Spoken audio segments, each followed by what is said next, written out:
Hey, so we're getting ready for this event, but not everybody can attend. So Briscoe is one of them. Like, he's not going to be able to attend, but, he's making sure we're set up with some of his saws that, we can give a try. I already have one of his 4910s that's boarded up. I own one, so we're good there. And he sent me that wild thing to compete with at Sawfest, so it's here that somebody could run. But he sent me another saw, and this might be one of his most popular builds he's ever done. So I'm going to open her up, and we're going to get her barred and chained, and we're going to get her cutting some wood here today. I got her ready to pull out of the box. We're going to see something cool here. This is going to officially be the most powerful saw in my shed. Yes, she's going to be a hot one. You ready? We've all seen it. It's a famous saw on his videos, on his channel, and it's sitting right here. I'm going to keep that box because it fits in there perfectly. So we'll send it back to him in the same box. Let's get this bag opened up. In fact, I'll just save all his packing material and we'll just stir it all back in there when we ship it back to him. How about that? He said he didn't clean it. He just tossed it in the box, which is just fine. I don't mind that. It's a chainsaw. It's supposed to be dirty. You know what I mean? I'm excited over this. This is going to be probably the most powerful saw. I know it's going to be the most powerful saw in my shop right now. But it's going to be probably top 5 of the most powerful saws I've ever ran. I'm excited. I hope you guys are too. You ready for this? Yes, it's a Briscoe saw. 500i. Poured it up. Yeah. I'm excited for this. He's hooking me up with this so that we can pass it around at the event coming up at the end of the month. And, there's a lot of folks out there who've never experienced something like this, something this powerful. So it's going to be here and we're all going to be able to try it out, I even made sure to purchase gas and got the oil and everything. So we're going to run exactly the same fuel Briscoe runs. We're not going to run my stuff. We're running his stuff. He told me everything, how he runs it, the fuel, the mix, everything. And I got 2 gallons of gas mixed up, ready to go. So, it's out of respect for the individual. It's a saw on loan. In fact, this saw is not even going to be kept in the shed. It's going to be kept in the house just because it's worth that much to me to make sure we return it in good standing order. You know what I mean? So that's what we're going to do. Now, what do you say? I'm going to work at getting a bar and chain on this. See if I got something located here. I don't own Stihl saws, so I'm sure though I got a whole bunch of bars. I'm sure I'll find something to go on it. And let me see what I can find. Alrighty. Alrighty, I got her barred up. I had to take it to an 8-pin for one of my chains to work. So, the chain was just a hair off. So I just took it up to an 8-pin just to make it work. But it's supported 500i. I'm not really worried about it. Now it's starting to rain, so I'm going to try to give it a quick start here. Get started warming it up. But I might get delayed a little bit here to make the cutting video. You know what I mean? Let's check her out. Let's get her fired up.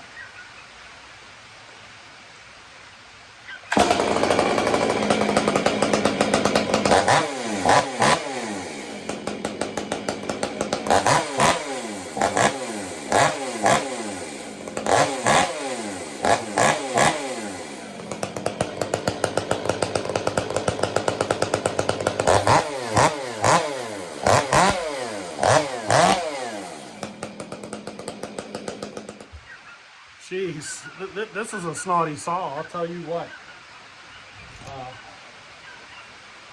In fact, I gotta tighten the chain up a little more. It's just a little on the loose side.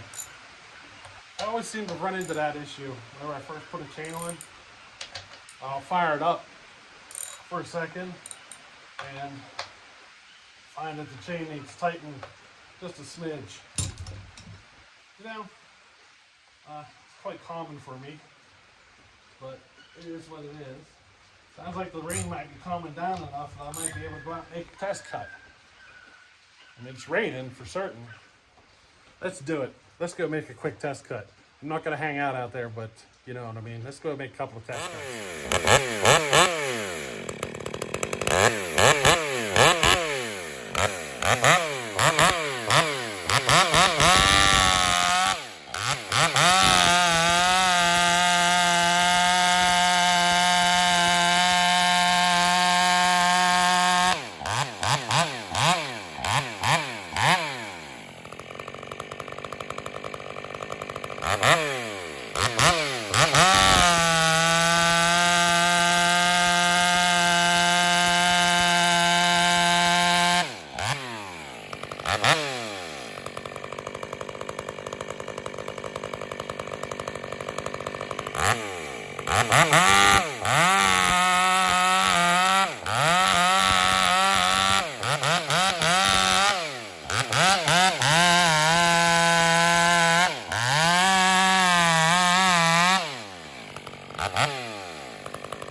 So I didn't do much test cutting there, not because of the rain, but because this chain needs some work.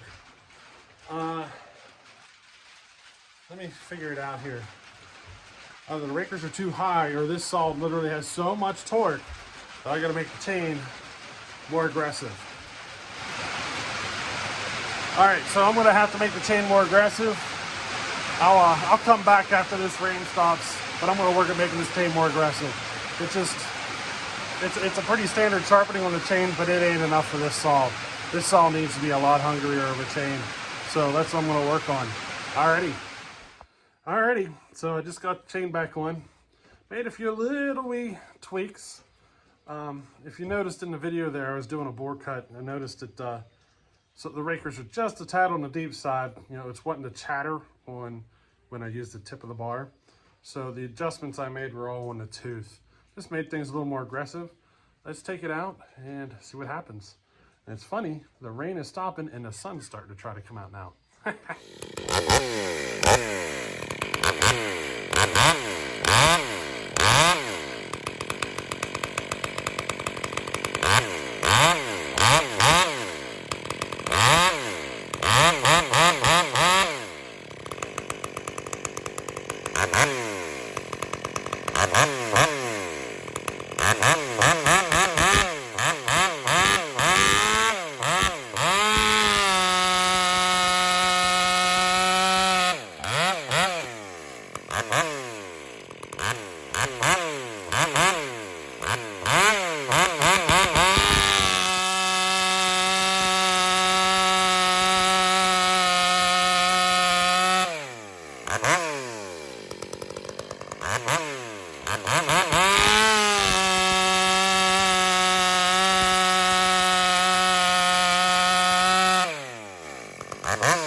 There we go. I'm a lot happier now.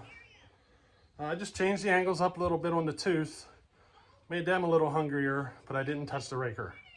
And the raker's sitting at like 30 thousandths, so she wants to, you know, this wood's so dry, even at 30 thousandths, it wants to chatter on you, you know? That's why I was advising everybody to run a 25 thousandth raker working this wood, because it's so dry. Deep rakers just chatter all over the place. It's not fun to cut when it's like that. So I did it I made the adjustment on this one with the tooth itself. Now, if you're wondering what angles I use, we'll get to that on another video. I'm working on like a video series of finding a faster chain, and we'll be exploring this technique I just used. So there's a little sneak peek of something coming up. You know what I mean? Because you just kind of got to see what a chain runs like what we've been testing, you know, doing the test videos with lately, and you get to see where we're headed. So there's a kind of a sneak peek for you who have stuck around to the end of this video, you know?